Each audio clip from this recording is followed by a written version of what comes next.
ICT chapter 3 এই digital ডিভাইসের most important topic হচ্ছে সরলীকৃত মান নির্ণয় করো। তো তোমরা জানো বেসিক্যালি তোমাদের এক্সামে যে বিষয়গুলো আসে, একটা লজিক সার্কিট দেওয়া থাকে, ওই লজিক সার্কিটের যে আউটপুট থাকে ওই আউটপুটের সরল নির্ণয় করতে বলে। তো তুমি যখন সরল নির্ণয় করতে যাবা, তোমার ফার্স্ট ওয়ে হচ্ছে দেখবা যে ফাংশনটা থাকবে ওই ফাংশনের মধ্যে সবচেয়ে বড় ভার চিহ্ন আসছে কিনা। কথাগুলো আগে শোনো। তুমি যখন সলভ করতে যাবা তোমাকে ফার্স্ট ওয়ে হচ্ছে যে ভাই সবচেয়ে বড় ভার চিহ্ন আসছে কিনা। যদি সবচাইতে বড় ভার চিহ্ন থাকে তাহলে ওই ভার চিহ্নকে তুমি তুলে ফেলতে হবে। এখন ভার চিহ্নকে তুললে মধ্যে যে চিহ্ন থাকবে ওই চিহ্নের পরিবর্তন হবে।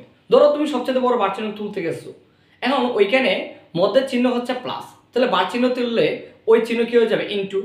ধরো তুমি হচ্ছে ভার চিহ্ন তুলতে চাইতেছো, এখন মধ্যে হচ্ছে ইনটু, তাহলে ভার চিহ্ন তুললে ওইটা কি হয়ে যাবে প্লাস হয়ে যাবে।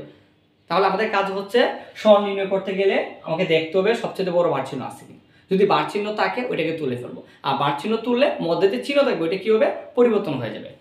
এখন দেখো এটাকে আমরা সরল নির্ণয় করবো, একটা ফাংশন দেওয়া আছে, এটা কি আকার আছে মধ্যে গুণ আছে, সবচেয়ে বড় এই যে একটা ভার চিহ্ন আছে দেখছো।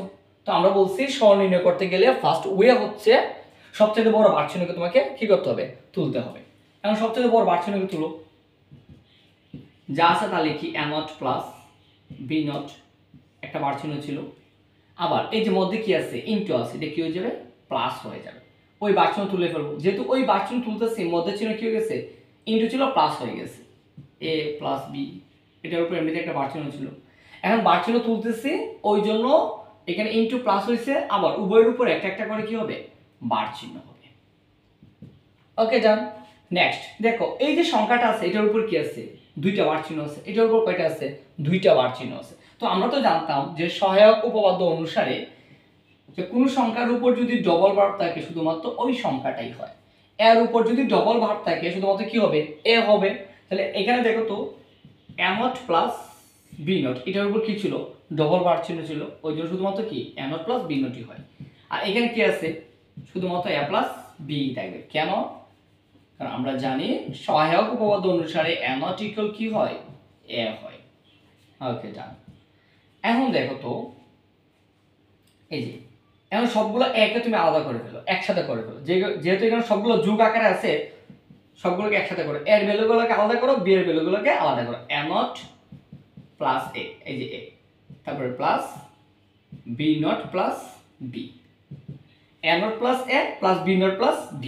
এখন a নট প্লাস a ওইটার বদলে বা ওইটার পরিবর্তে তুমি কি লিখতে পারো 1 লিখতে পারো, plus b not plus b ওইটাও কি 1, তো 1 1 যোগ করলে কি আসবে 1ই আসবে।